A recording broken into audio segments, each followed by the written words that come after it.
भारत माता की बांग्लादेश मुर्दाबाद, बांग्लादेश मुर्दाबाद, बांग्लादेश हाय हाय। हिंदुओं पे अत्याचार बंद करो, हिंदुओं पे अत्याचार बंद करो। देखिए, इससे मुसलमान को बहुत बड़ा इबरत सीखने की बात है। पूरे देश के अंदर, पूरे विश्व के अंदर सबसे बड़ी कंट्री मुसलमान की है, लेकिन वहाँ की प्रधानमंत्री शेख हसीना को कोई मुस्लिम देश ने जगह नहीं दिया। लेकिन इस हिंदुस्तान के धरती पर माननीय प्रधानमंत्री नरेंद्र मोदी जी ने नारी को जगह दिया है। इसलिए गर्व से कह सकते हैं कि हिंदुस्तान जिंदाबाद है, जिंदाबाद रहेगा। बांग्लादेश मुर्दाबाद, बांग्लादेश मुर्दाबाद, बांग्लादेश हाय हाय। हिंदुओं पे अत्याचार बंद करो।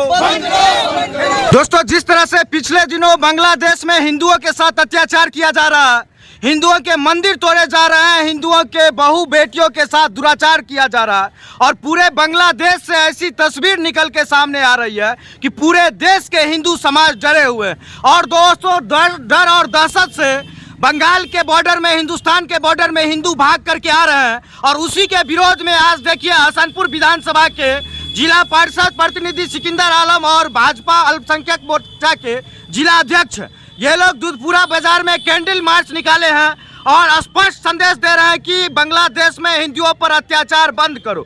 और दोस्तों, निश्चित रूप से ये बांग्लादेश नहीं है, लेकिन भारत से ही ये मैसेज दे रहे हैं एक मुसलमान होने के नाते कि हम मुसलमान हैं, लेकिन बांग्लादेश के हिंदुओं के साथ आप खड़े हैं, मुसलमान हैं। और निश्चित रूप से बांग्लादेश से जो खबर आ रही है कि आपके ही समुदाय के द्वारा वहाँ पर हिंदुओं के साथ अत्याचार किया जा रहा है, और भारत में यहाँ आप हिंदुओं के लिए आवाज उठा रहे हैं।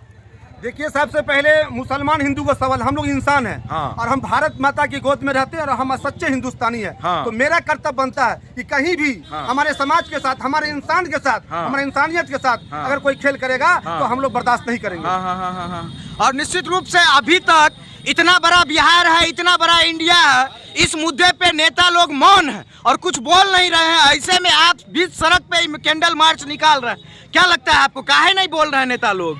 देखिए, कुछ नेता ऐसे लोग हैं जो बोलने में मुझे शर्म आती है उनका नाम लेने में। अच्छा। कुछ इंडिया गठबंधन के कुछ ऐसे लीडर हैं इस देश के अंदर जो वोट के लिए अपने मुंह के अंदर कुछ बोलना पसंद नहीं करते, सांप सूधे हुए हैं। आज हिंदू समाज के अंदर बांग्लादेश में एक अत्याचार किया जा रहा है, वहाँ की मंदिरों तोड़ी जा रही है, लेकिन एक भी इंडिया गठबंधन का नेता कोई भी कुछ बोलने को तैयार नहीं है, क्योंकि उनको वोट की राजनीति करनी है, उनको मुस्लिम समाज का वोट चाहिए और मुझे वोट नहीं, मुझे इंसानियत का मोहब्बत और प्यार चाहिए। अच्छा, एक चीज आज देखे न्यूज रिपोर्ट में कि बांग्लादेश में ज्यादातर जो हिंदू हैं वो दलित समाज से, यही दलित समाज के साथ अगर भारत में कुछ होता है तो सारे विपक्ष के लोग बोलने लगते हैं, लेकिन आज बांग्लादेशी हिंदू के लिए सारे के सारे मौन हो गए।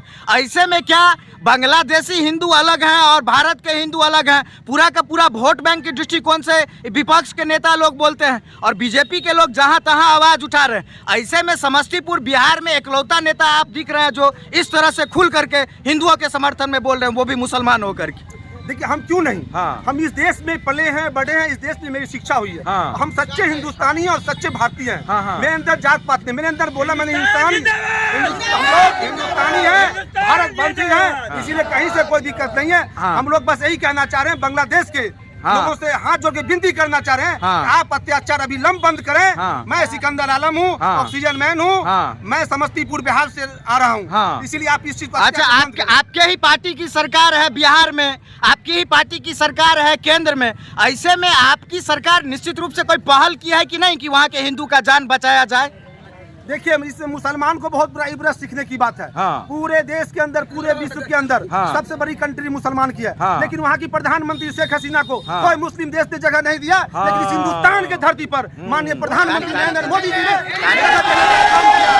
नारी को जगह दिया है। इसलिए गर्व से कह सकते हैं कि हिंदुस्तान जिंदाबाद है, जिंदाबाद रहेगा। और दोस्तों, निश्चित रूप से जो बात सिकंदर आलम जी बता रहे हैं कि शेख हसीना जी मुस्लिम थी और पूरे दुनिया में सबसे ज्यादा मुस्लिम कंट्री है, मुस्लिम देश है, लेकिन शेख हसीना को भी छिपने के लिए जगह यहीं भारत की धरती पर मिला। ऐसे में भारत की धरती से ये संदेश निश्चित रूप से जाना चाहिए, चाहे हिंदू हो, चाहे मुसलमान हो, चाहे भाजपा हो, चाहे कांग्रेस हो, कि भैया बांग्लादेश में जो अत्याचार हो रहा है वो बंद हो। लेकिन दुर्भाग्यवश सिकंदर आलम जी जैसे लोग खड़ा होकर के बोल रहे हैं बीच सड़क पे कि बांग्लादेश में अत्याचार बंद हो, लेकिन विपक्ष कांग्रेस और इंडिया गठबंधन के लोग मौन हैं। ऐसे में क्या आप जनता को संदेश दीजिएगा? विपक्ष का इतना नियत गिरा हुआ है, इतना सोच गिरा हुआ है। हाँ। उन्होंने कहा कि बांग्लादेश जैसा हाल मेरे भारत में होना चाहिए। हाँ। इससे शर्मनाक की बात क्या हो सकती है? हाँ। ऐसा शर्मनाक की बात क्या हो सकती है? हाँ। इससे स्पष्ट इंडिकेट होता है हाँ। कि वोट की राजनीति करती है, हाँ। वो लोग देश की राजनीति नहीं करती है। हम लोग सच्चे राष्ट्रभक्त हैं, हाँ। सच्चे राष्ट्रवादी हैं, हाँ। सच्चे हिंदुस्तानी हैं। हाँ। इसलिए हम लोग हर वक्त हाँ। हिंदुस्तान के नाम पे एक एक कतरा देने को तैयार हैं। हाँ हाँ। अच्छा, अंतिम सवाल ये है, एक मुसलमान होने के नाते बांग्लादेशी मुसलमानों को क्या मैसेज दीजिएगा ताकि वहाँ हिंसा और भेदभाव बंद हो? हम यही मैसेज देना चाह रहे हैं, आप जो कर रहे हैं कुरूपता, हाँ। बहुत गलत कर रहे हैं। हाँ। आप इंसानियत के साथ पेश आइए। हाँ। वहाँ आपकी आबादी हाँ। बहुत ज्यादा है, हाँ। हिंदुओं की आबादी कम है। हाँ। अगर इस ढंग से चलता रहा हाँ। तो पूरे देश के अंदर हाँ। आप जान लीजिए कि आपके बांग्लादेश के भी लोग रहते हैं, हाँ। वहाँ भी रहना मुश्किल हो जाएगा पूरे देश के लोगों को। बांग्लादेश